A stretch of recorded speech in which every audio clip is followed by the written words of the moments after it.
Uh, ito po galing sa military na kausap ko last night. And maybe Mr. Hovland would like to answer this question or kung mag-answer dito. Because during the last hearing, you did mention that there were combatants who surrendered, but they weren't able to surrender their firearms because they said it's personal, it's for personal use.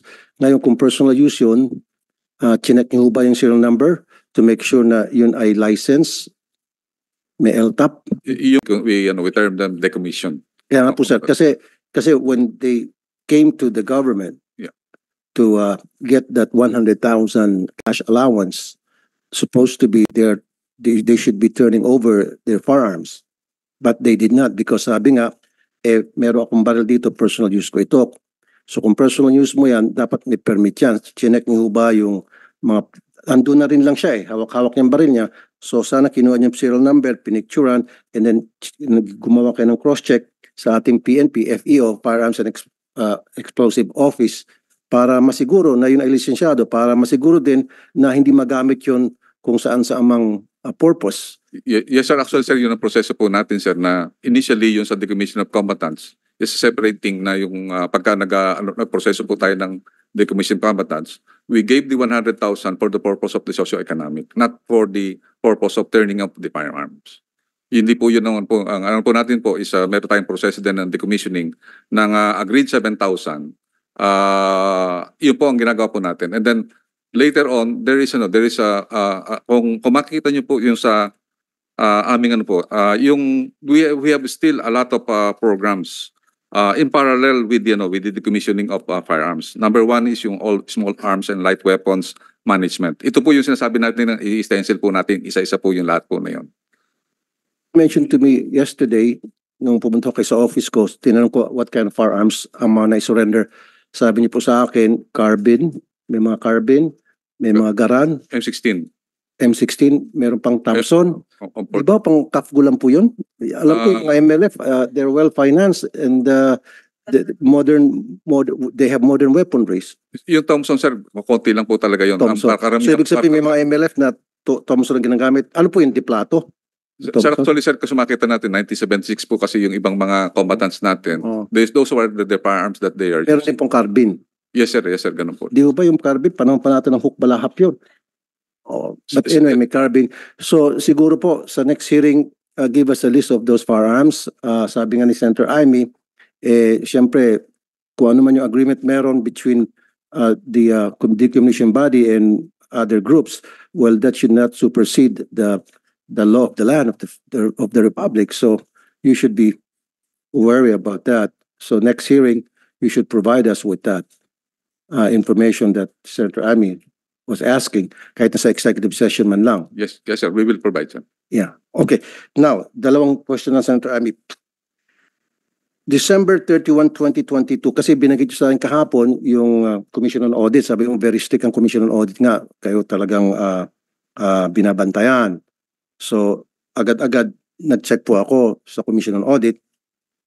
Meron pong 4.2 billion na audit suspension and then 51.8 million disallowance. So, pag sinabing disallowance, pinasosoli po. So, unahin po natin dun sa disallowance. Ano po itong 51 million na pinasosoli po ng Commission Audit? 51 million po nito, sir. Na-explain na po namin to sa COA na ang remaining balance lang po is more or less 8 million. Na-explain? Na po yun. Kung magkasano po. Na-isoli na po? Na-isoli na po yun. 8 then na po. Yung 4 billion po yun, sir, is yung po yung previous pamana project po, hindi po sa amin po yung panahon namin during the previous Pero were you able to explain it properly to the Commission on Audit? Actually, sir, we were able to expedite yung compliance with the auditor. So ito pong sorry sir. So parang tayo mamalito. So nasoli na yung iba dun sa 51 million mo na 51.8. Nasoli na po yung iba, yung meron pang 4 million hindi pa nasusoli. Yes sir, meron pa po tayong proseso na. Bakit po hindi nasoli na lang ang buo? Binabayaran po ng po sir ng mga tinatawag nating yung mga SDOs na meron pong accountability. Pwede po paki-explain ano po yung 51 million na pinasusoli? Bakit po pinasoli? Ito po yung po sir, nung previous administration po namin sir na kaya before you? Opo, before po sa akin po yun po sir. Actually, nung ano pa po yun, 2017, 2018, 2019. Same thing with this 4.2 billion. Yes po. Wala pa po ako po nung na ano po yun, 2018, 2017 po yun.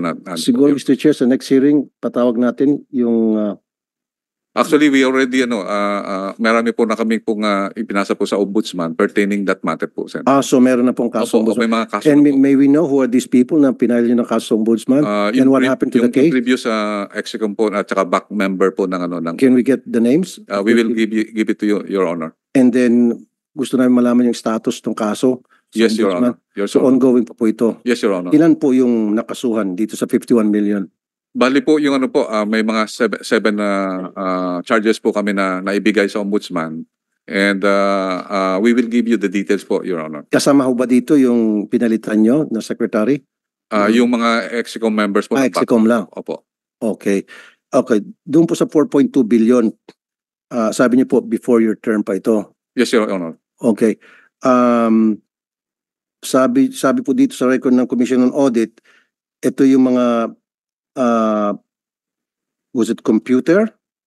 And then yung mga pinabigay nyo sa mga non-government organization, people's organization. Yes, Your Honor. Ba't ho binigyan natin ng pera yung mga NGOs? That's why during my term we already removed all this ng mga NGOs po. So ang ginawa po namin immediately we Kaya terminate nga po, bakit po binigyan ng pera ang mga NGOs at saka mga people's organization? because they're the one also implementing some of the programs sa ating Ano pong klase mga programs po yun, sir? normally, sir, I will give you the details the Okay, details. kasi sir, that's Because I'm- 4.2 billion, that's a lot of money. Para ipamigay po natin sa NGOs. And then, can we know ano po yung mga NGOs na yon? Can you identify to us? We will submit the report. Okay. At maging po yung people's organization. Ano po itong people's organization? First time ko lang napakinggan to. POs? What are these POs, sir? We will find out, sir. Maybe. Yes, sir. Give us a list of the NGOs and then the POs who've been a recipient of this 4.2 billion because this is a lot of money and this has to be accounted for. That's why you got a suspension from the Commission on Audit. Yes, sir. Hindi ko sana na discover po to kung hindi yung binanggit sa akin yesterday na sabi nyo mahigpit sa inyong Commission on Audit. So chinek po namin yung Commission on Audit and bingo, ito po yung nakita namin. Yes, sir. So provide us with all these documents. So Mr. Chair, and siguro patawag din natin yung mga previous execoms na nakaupo para paimbestigahan natin itong 51 million and 4.2 billion. Yes, the COMSEC is instructed to do so.